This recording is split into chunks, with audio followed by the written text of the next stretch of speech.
Hey guys, so if you are the type of person who finds yourself saying that they have to earn my trust, I want you to stick around and listen to this. So when you say phrases like that, basically what you are identifying is that you have trust issues. And you expect people new in your life to come into your life to pay the price for the person who broke your trust. That's not fair. It is truly not fair. And I know that it takes for you to be very vulnerable to allow someone in, but it's required if you want a relationship to have a fair shot. It's required if you want someone to come into a relationship with you and genuinely want to be around you. Nobody wants every motive questioned. Like, especially a genuine person. This is so many different ways I can go here with this. So help me, Holy Spirit, get this out. This is why it's important to cleave to Jesus. This is why it's important to have discernment. Because if you pray and you ask God, he'll reveal who was sent from hell to set you up and who he sent to guide you along your path.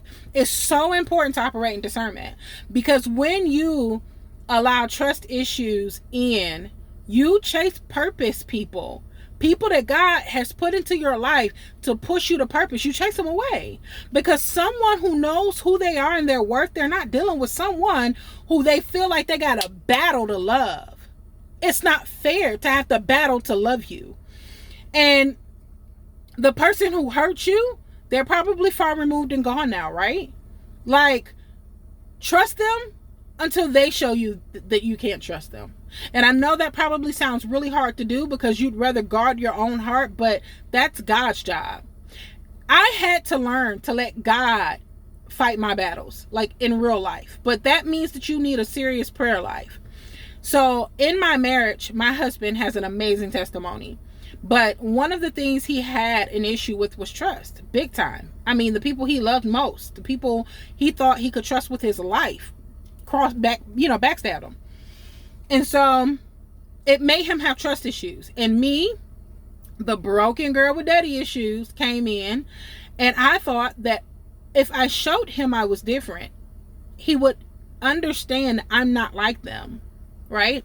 Well, let me tell y'all, that gets you nowhere. Because someone who is broken within themselves and they don't believe that someone's good, there's nothing you can do that's going to prove to them that you're good enough.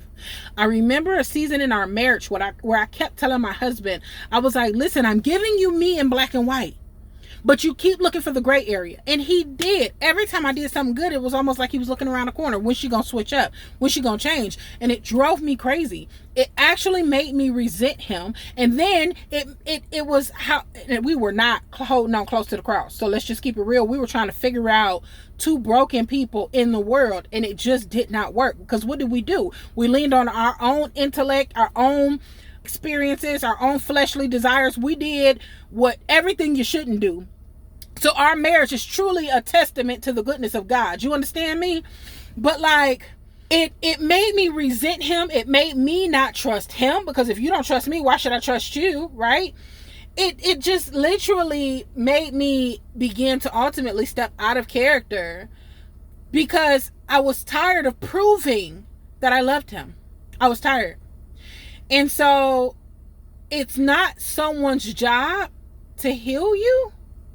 They may aid God along the way because he will use them to love you through your brokenness. But it ain't their job to heal you. It's not their job to make you now have trust. You have to go to God. You have to lay it at his feet and say, God, I have this problem. I need you to solve it, so that you can go back and deal with your brokenness and that you can begin to trust him. Okay? That's where trust starts, up here, vertically. Trust starts here.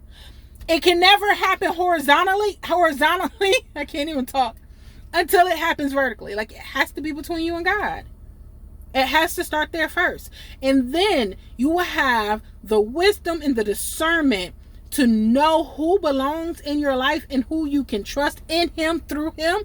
You will know them by their fruit. You will be able to see that they bear fruit that represents Christ. And you will know that this person is someone. Okay, good. Not, I hate saying good because, there's none good but God. But anyway, like this person is someone that you can relax with. So the trust that we didn't have, we have now. Why? Because I see who he is behind closed doors. I know he's seeking God. I know he wants he wants him.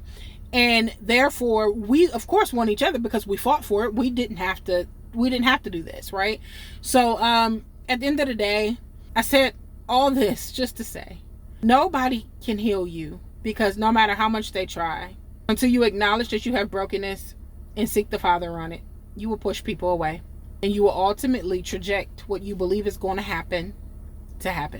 So be healed, be whole, and let God do it.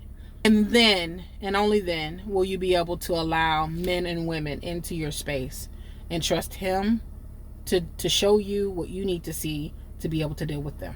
All right. God bless you. Bye.